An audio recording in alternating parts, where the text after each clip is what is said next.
মুরগির মাংসটা যদি পেঁয়াজ কুচি আর টক দই দিয়ে এমনভাবে কষানো যায় যে স্বাদে আঙুল চাটবেন, তাহলে কি বিশ্বাস করবেন? যাদের ঘরে বাচ্চা আছে তারা জানে যে বাচ্চারা কতটা মাংস খেতে পছন্দ করে। আমার ঘরেও আছে। আর যেদিন মাংস রান্না হয় সেদিন কিন্তু তাদেরকে খাবারের জন্য তেমন একটা জোরাজুরি করতে হয় না। তবে সবসময় একই স্টাইলে রান্না না করে মাঝে মাঝে ভিন্নতা আনার চেষ্টা করি। আজকে রান্না করছি দই চিকেন। তার জন্য অনেকটা পরিমাণে পেঁয়াজ কুচি আমি তেলের মধ্যে ভেজে নিয়েছি, খুব বেশি ভাজা যাবে না। তারপর গরম মশলা দিয়ে সামান্য একটু পানি দিয়ে ঢাকনা দিয়ে রেখেছিলাম যাতে পেঁয়াজটা একটু নরম হয়ে আসে।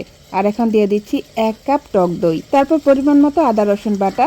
আর এখানে টক দইটা কিন্তু বেশি ব্যবহার করতে হবে। এখন মশলাগুলোকে ভালো করে কষিয়ে নিতে হবে। রোজ রোজ একই ধারায় না খেয়ে মাঝে মাঝে একটু ভিন্নভাবে রান্না করার চেষ্টা করবেন, তাহলে দেখবেন রুচির যেমন পরিবর্তন হবে, খাবারের ইচ্ছেটাও কিন্তু অনেকটাই বেড়ে যাবে। এখানে দই, পেঁয়াজ, তারপর আদা রসুন মিলে যে গ্রেভিটা তৈরি হয়েছে সেটাই কিন্তু এই রান্নার মূল প্রাণ।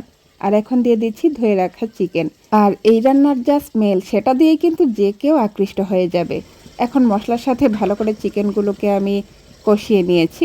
আর একে একে এখন গুঁড়া মশলা অ্যাড করে দিচ্ছি।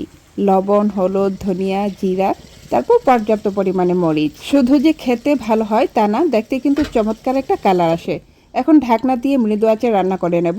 একটু পরপর অবশ্য আমি নেড়েচেড়ে দিয়েছি যাতে লেগে না যায়। আমার চিকেন পাগল ছোট্ট ছানাগুলো কিন্তু একটু পরপর আমাকে এসে জিজ্ঞেস করছিল, আজকে কি স্পেশাল কিছু রান্না করছো?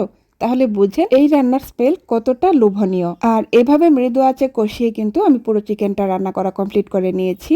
আর এখানে কিন্তু এক্সট্রা করে আর কোনো পানি ব্যবহার করিনি। প্রথমে যে পেঁয়াজটাকে নরম করার জন্য অল্প একটু পানি দিয়েছিলাম, সেটুকু পানি এই রান্নায় ব্যবহার করা হয়েছে। আর এই দই চিকেন আপনি সাদা ভাত, পোলাও কিংবা পরোটার সাথে অনায়াসে সার্ভ করতে পারবেন। আমি কিন্তু আজকে সাদা ভাত দিয়েই খেয়েছি। এই চিকেনকে 10-এ আপনি কত দিতে চান কমেন্টে জানাতে পারেন। আর ভালো লাগলে লাইক এবং শেয়ার দিয়ে উৎসাহ দিবেন।